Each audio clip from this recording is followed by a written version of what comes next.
Sounds True presents The Science of Enlightenment with science scholar and meditation instructor Shinzen Young.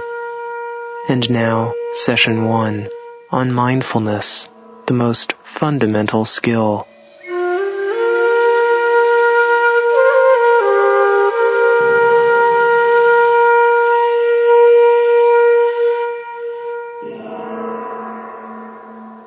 You will probably be able to remember experiences that relate to meditation, even though you may not have thought of it in those terms.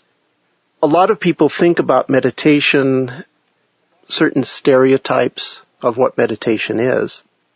But the way I like to explain it to people is to ask them to look back on their own daily life.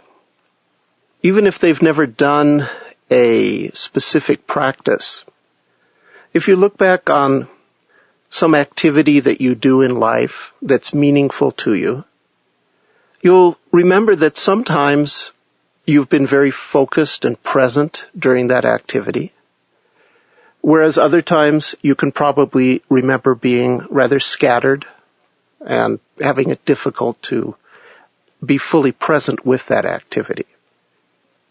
And you probably also remember that the times when you were more focused, more present with that activity was, on one hand, much more fulfilling, and on the other hand, probably more effective in terms of its results. Everybody is aware of these fluctuations in our degree of presentness or focus in daily life. In fact, if you reflect back on your life, you may remember a few very significant times when you became extremely highly focused. Often that takes place under one of two circumstances.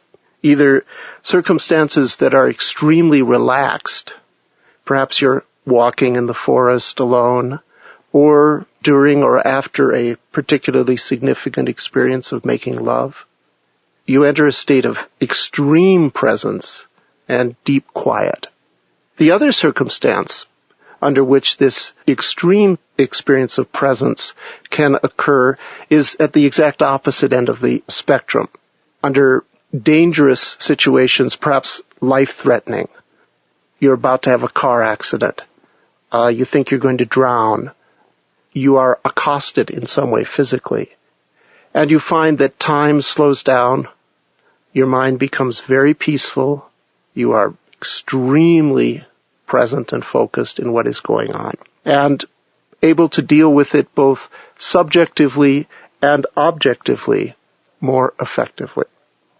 So just about everyone has experiences of fluctuations in their day-to-day levels of presence or focus in ordinary activities. And an awful lot of people, at least on occasion, have had experiences of extraordinary states of presence and focus. And as I say, when we look back, it is certainly the case that both subjectively and objectively, things are better when we're in that state of presence and focus. What few people realize is that that condition of presence and focus is trainable, that it doesn't have to be at the whims of day-to-day fluctuations. It doesn't have to wait for extreme or unusual conditions. A person's baseline of presence and focus can be elevated through systematic practice. And therefore, both in terms of one's subjective world and in terms of one's objective performance, one's entire scale at which one lives life can be across the board elevated. This is probably one of the most significant discoveries that the human species has made. The discovery that focus and presence can be cultivated. The metaphor that I like to use is that it's very much like exercising a muscle.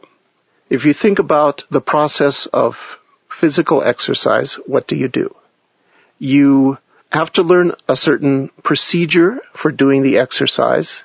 You have to be instructed in the Nautilus equipment or told how to use the free weights so that it's most effective and you don't damage yourself.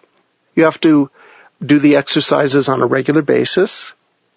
You have to be willing to put some energy into it.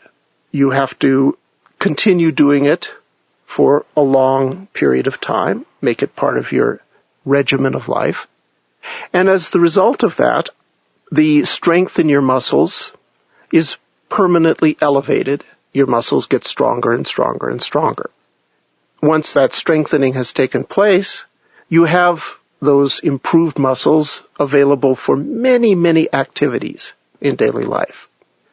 In the same way, what we might refer to as concentration power can be strengthened. To do that, you do the same process. One needs instruction in certain procedures that strengthen the concentration power. One needs to do the procedures on a regular basis. One needs to keep it up for the long term. One needs to put a degree of energy into it, be willing to work a bit. As the result of that, one's concentration muscle becomes permanently strengthened. Just as once the physical muscle has been permanently strengthened, all of one's physical activities are improved.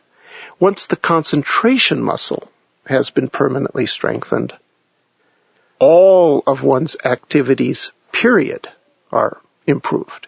Every aspect of a person's life is impacted by this, because there is no aspect of human life that is not affected by our degree of presence and focus. We might say that this is the most fundamental of all skills that a person can develop.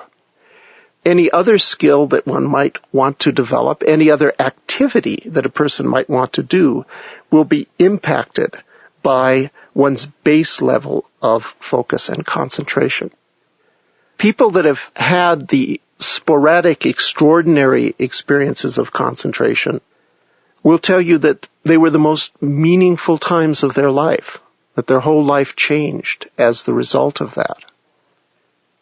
I once was teaching a class, as I frequently do. I asked the class, has anybody here ever had the experience of time slowing down, everything getting very peaceful, and you were extremely present and focused without fear, despite the fact that you may have been in great danger?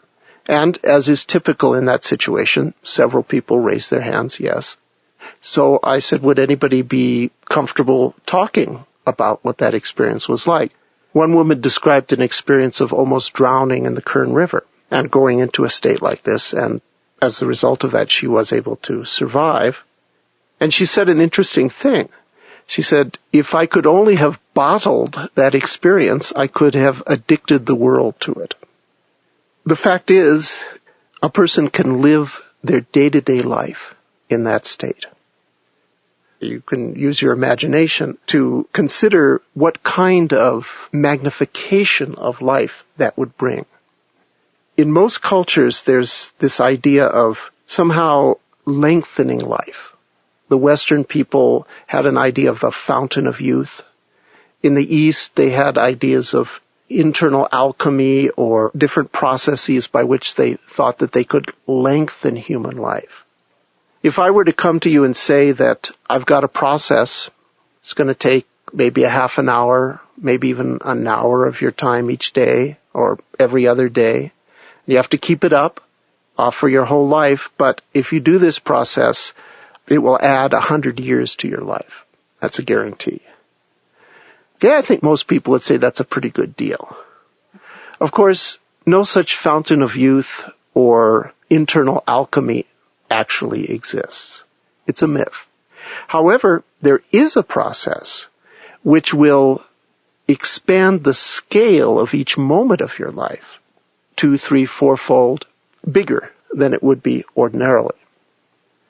Then if you only lived for, let's say, 60 years, but you lived twice as big as the ordinary person lives, you would live the equivalent of 120 years. And that is doable.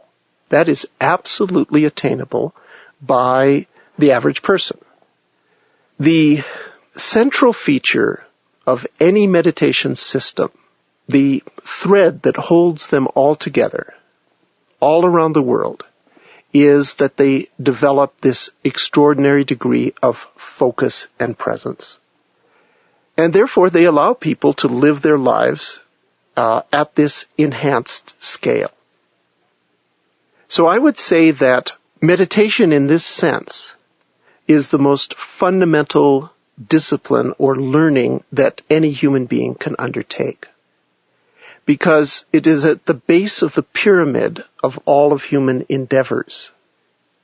In science, they have a pyramid of hierarchy and power. Certain sciences are broader and deeper than other sciences. You may want to be a botanist, but if you want to be a really good botanist, you have to learn biochemistry. And if you want to be a really good biochemist, you have to learn physics. But if you want to really understand physics, you have to understand mathematics. Each of these sciences is a little broader and a little deeper.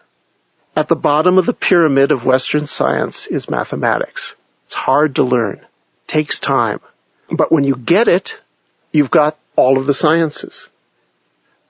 What is at the bottom of the pyramid of all of human endeavors is the development of the concentration and focus skills.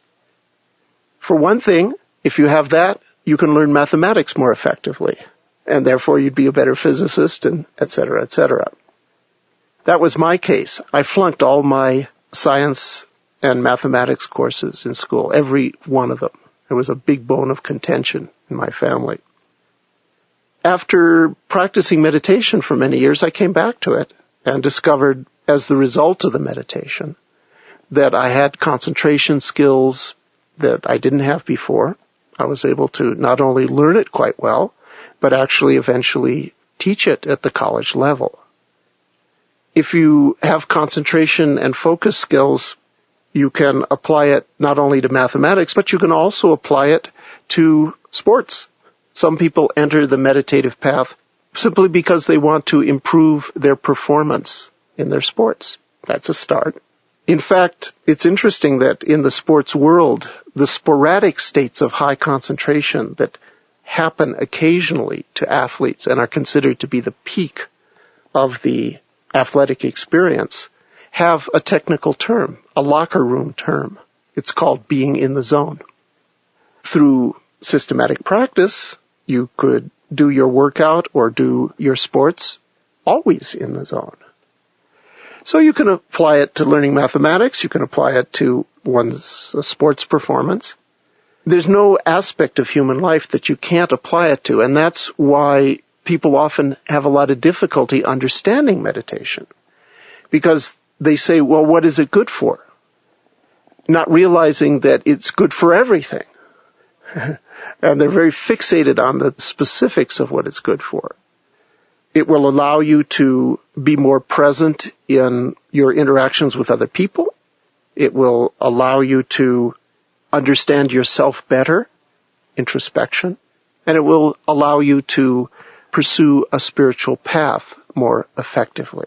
So the entire range of human endeavors has at the base concentration and presence. And as I say, what meditation is about, systematically cultivating the strength of one's mind. Concerning this systematic cultivation, there are a lot of misconceptions and a lot of stereotypes. One stereotype or misconception is that there is a single meditative state. In point of fact, the meditative states represent a continuum from a rather light focus and concentration that almost everybody has experienced, to profound states of special trance. Over the months and years that a person practices meditation, one of the dimensions in which they grow is the dimension of depth. One experiences the different stages along this continuum of deeper and deeper meditation.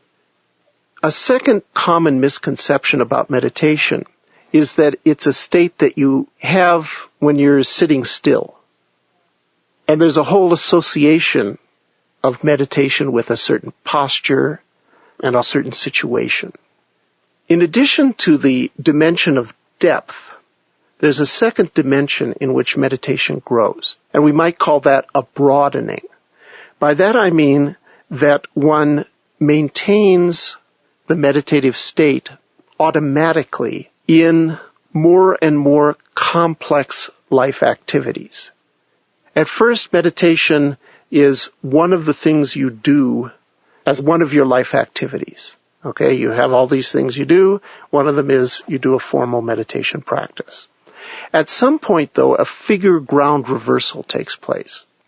Instead of meditation being one of the things you do in daily life is contained within your meditative state. You just are there all the time. So sometimes you have funny experiences, like once they wanted to test my brainwaves as an experienced meditator. So I'm in this laboratory and they were hooking up these electrodes and they were saying, now don't go into meditation yet. As if somehow I could turn it off. Can Arnold Schwarzenegger shrink his muscles on command? Well, I mean, you can pump them. That's true, but you can't change the basic bulk that's there. So what they really meant was, don't pump your meditation by intentionally going into some sort of state. I really had to chuckle because it was sort of like asking some bodybuilder to somehow get rid of the effect of all those decades of work that they've done until we're ready to measure you. It's an abiding state that is just with you in day-to-day life. At first, you may only be able to experience the enhanced focus and concentration under very simple circumstances. A metaphor here would be when people learn how to drive. When you first learn how to drive the car, all you can do is keep track of all that you need to do to drive the car. You can't do anything else. In fact, you could barely drive the car. I remember vividly learning how to drive. Even though I come from Los Angeles, I learned how to drive rather late in life. I thought, I will never be able to do anything except maybe drive this car.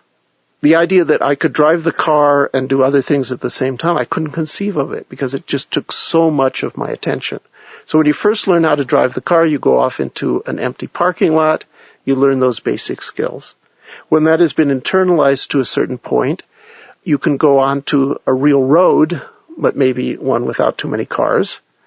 When you can negotiate that, you can go on to a road with some cars. And then at some point, you must graduate to driving on the freeways, at least where I come from. And some people never really graduate to that point. Their whole lives, they live in Southern California, but they're afraid to drive the freeways. But eventually, you got to drive the freeway. In the same way, when you first learn how to meditate, yes, indeed, you may barely be able to get some of that enhanced presence and focus after sitting for a period of time still on a cushion. But with practice, it gets internalized. You're able to maintain it standing up, but only during that, and then you lose it at other times. And then you're able to walk around your room and still be in that state of high focus. But then you lose it at other times. And then you practice a little bit more and you're able to do some activity, something simple, like clean the house. And you still feel that state that is the meditative state while you're doing this activity. In both East and West, in the monasteries, there is a tremendous emphasis on simple physical labor. If you're familiar at all with the Western monastic tradition, a lot of hard physical work done. The reason? That's a situation in between sitting still on the cushion and the complex activities of human interactions. With those simple jobs, they're attempting to meditate, to learn how to meditate in action. I remember vividly when I was first learning to meditate, they actually did not teach me how to sit on a cushion. They gave me the job of raking sand. If you've ever seen these raked sand gardens that you have in Zen temples, I was in Japan and I was raking the sand. And I was getting really frustrated because I thought, I came here to meditate and they're just making me do this dumb job of raking sand all day.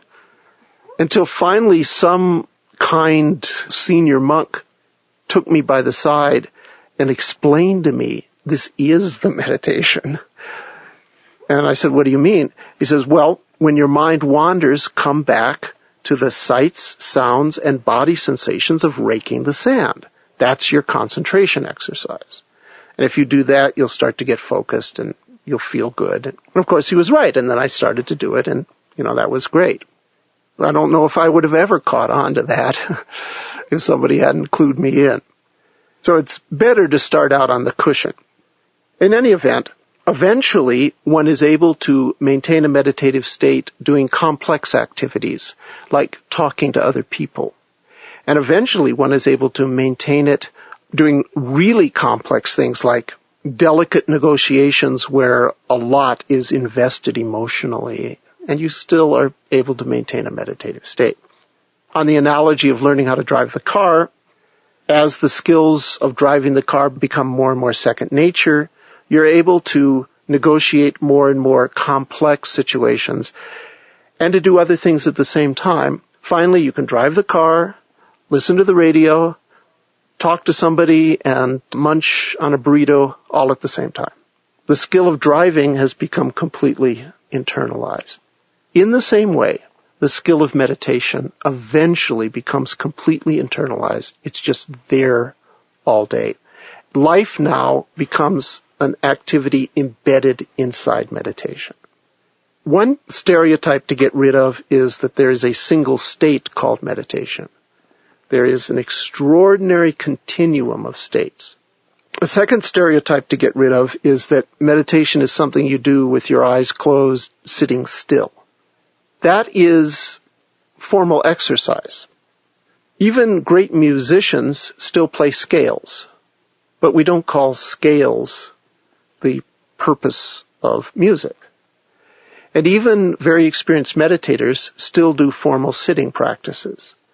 But formal sitting practice is not the goal of meditation. The concert, the performance, is the goal of music. And in the same way, how one lives one's life is the goal of the meditation practice.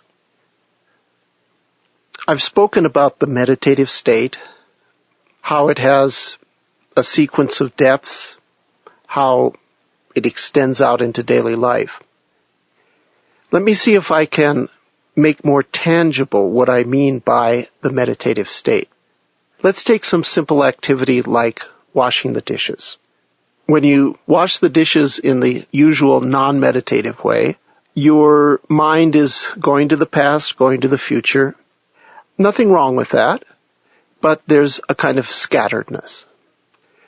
When you wash the dishes in a meditative state, your mind only goes to what is relevant to washing the dishes. What is relevant to washing the dishes? The tactile sensation in your body, the touch of the water, the touch of the dishes, the movements of the muscles is relevant to washing the dishes. The moment-by-moment visual impression of the dishes is relevant. The sounds of the water, of the dishes clacking, that's all relevant. And that's all that's relevant. Everything in the past and everything in the future is not relevant to that situation. You can get along without it. When you wash the dishes in a meditative state, as far as your mind goes, it only stays with what is relevant. there is a sense of uniting or merging with the activity of washing the dishes. And that merging is highly ecstatic to the mind. There is an intrinsic joy in that presence. And what's happening in the body while this happens is that the body is very settled and relaxed. A lot of the tension and hyperness in the body is gone. The body is relaxed into the activity of washing the dishes. And that produces a kind of pleasure in the body. So the mind is experiencing a kind of joy in the totality of that activity, and the body is experiencing a kind of pleasure in being relaxed into that activity.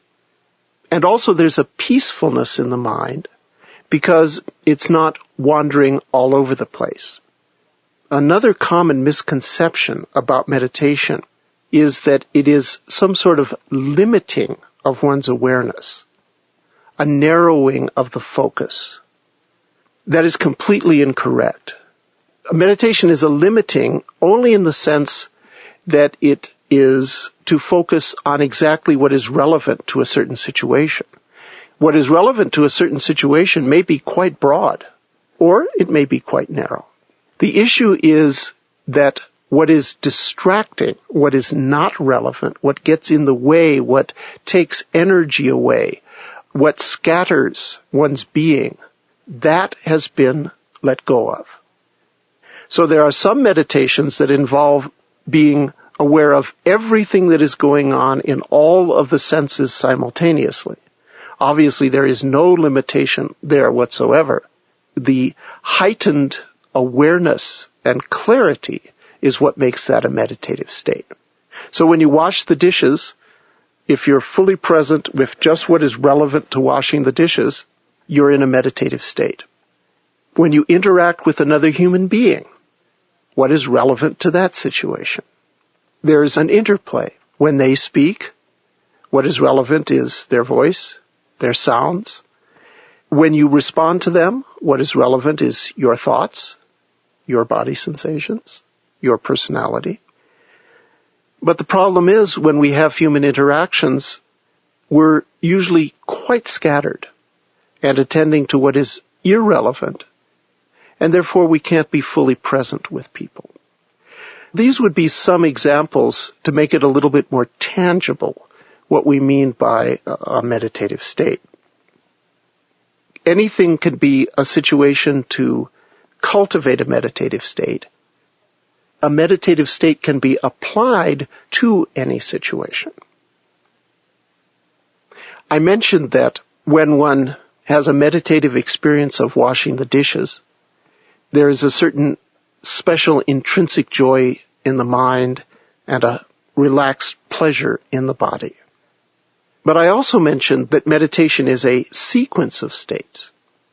As one gets deeper and deeper into meditative dishwashing, one eventually comes to a point where one is so present with the activity of washing the dishes that there is a kind of merging of inside and outside. I'll be talking much more about that later on. When that happens, it becomes far more than merely an extremely joyous, pleasant experience.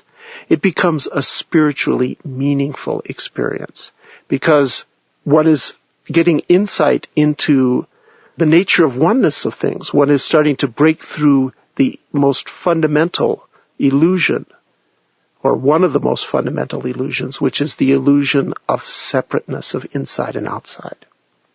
At some point, even something as mundane as washing the dishes becomes both a vehicle for cultivating a profound spiritual transformation, and it becomes an expression of that profound spiritual transformation. Another common misconception about meditation is that it in some way involves only the mind.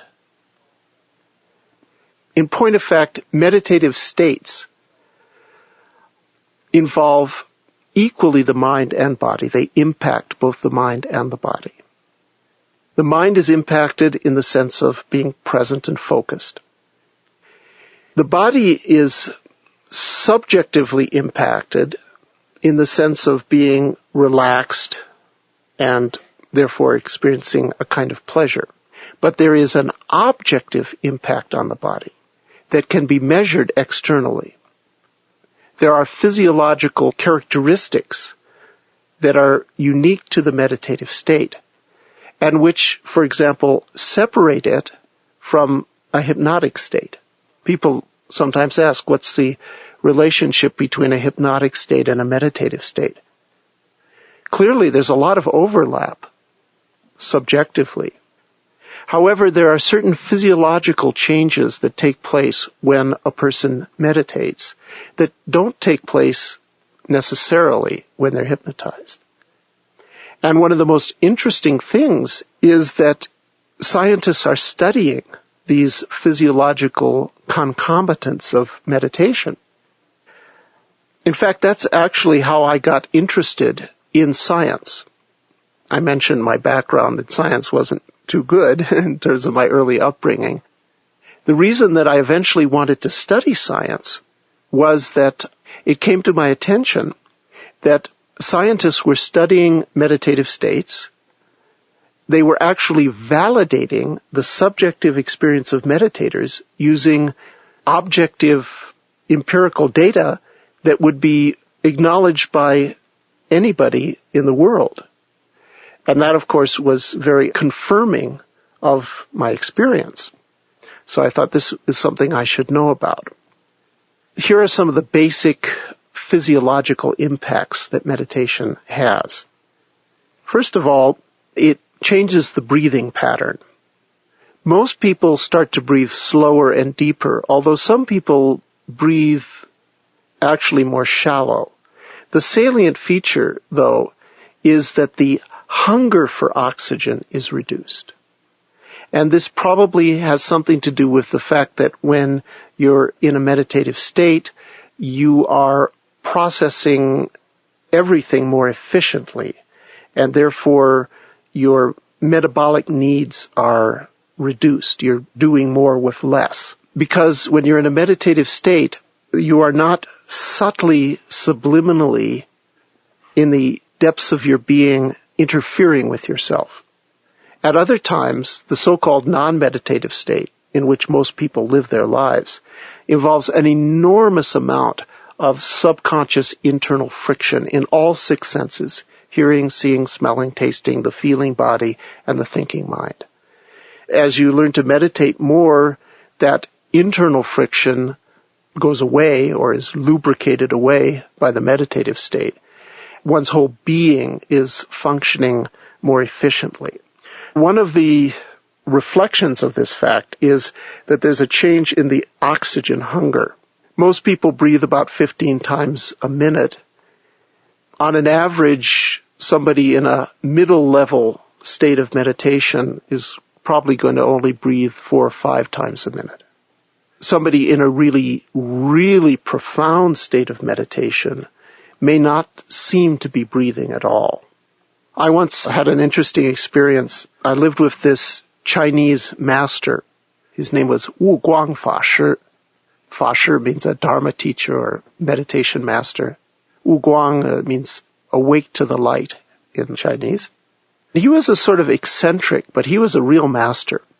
One of his eccentricities was that he rode a motorcycle, which is sort of unheard of for Chinese Buddhist monks. One day he comes back to the temple on his motorcycle. He says, I just went to the doctor to have my checkup. He told me that I wasn't alive. In other words, even in the midst of day-to-day activity, his metabolism was so efficient that the heart was so slowed down and the breath was so slowed down that in some ways he almost didn't have the vital signs of, what you would expect of a normal person. This was a real master. I mean, this was a guy that never slept. He would lie down for 4 hours, but not lose consciousness. He'd sit for 4 hours, lie down for 4 hours, but not lose consciousness. And then the rest of the day, he would sit in his office, and a train of people would come in with problems, and he'd try to help them. either with spiritual or with special powers that he had cultivated. He was what we call a functioning bodhisattva. But in any event, that's an example of the impact on the breath and in the general metabolism. Another physiological concomitant of meditation is that there is a change in the electrical conductivity of the skin. It becomes less conductive. That seems to have something to do with the skin being drier because the sympathetic nervous system, which makes you sweat when you're nervous, is somewhat less active in a meditative state. But the most interesting physiological feature that can be objectively measured about a meditator is the change in the brain waves. We have 4 patterns of brainwave: delta, theta, alpha, and beta. Delta is associated with dreamless sleep. Theta is associated with the state just leading to sleep. It's called the hypnagogic state, when you see a lot of images and you're in the twilight zone. Beta is usually associated with being fairly agitated and frenetic. And alpha is associated with being relaxed but alert. That is the quick and dirty definition of a meditative state. If you ever need to explain to somebody real quick what's the difference between a meditative state and day-to-day life, it's real simple. Everybody knows what it's like to be alert. That's called, drink some coffee and bop around town. You're real alert. Everybody knows what it's like to be relaxed. Go to sleep. If you imagine a state that contains both, the good part of both without the bad part of either, that would be a state that is both alert but relaxed at the same time. That is a meditative state. Growth in meditation is a growth in alertness, getting brighter and brighter and brighter, and relaxedness, getting more and more and more tranquil in the mind and body. Well, in any event, Western physiologists say that the alpha waves in the brain are associated with being alert and relaxed. So not surprisingly, we find that in meditators there is stronger alpha wave. However, that alone is not necessarily so surprising. There is something about the brain waves of meditators that is unexpected. Most people can only maintain a state of high alpha activity if their eyes are closed. If they open their eyes, it goes away. And standard textbooks on physiology had always held that this is part of the basic physiology of any human being. So they were very surprised to discover that meditators have extremely high alpha with their eyes wide open. That makes their physiology quite different from other human beings.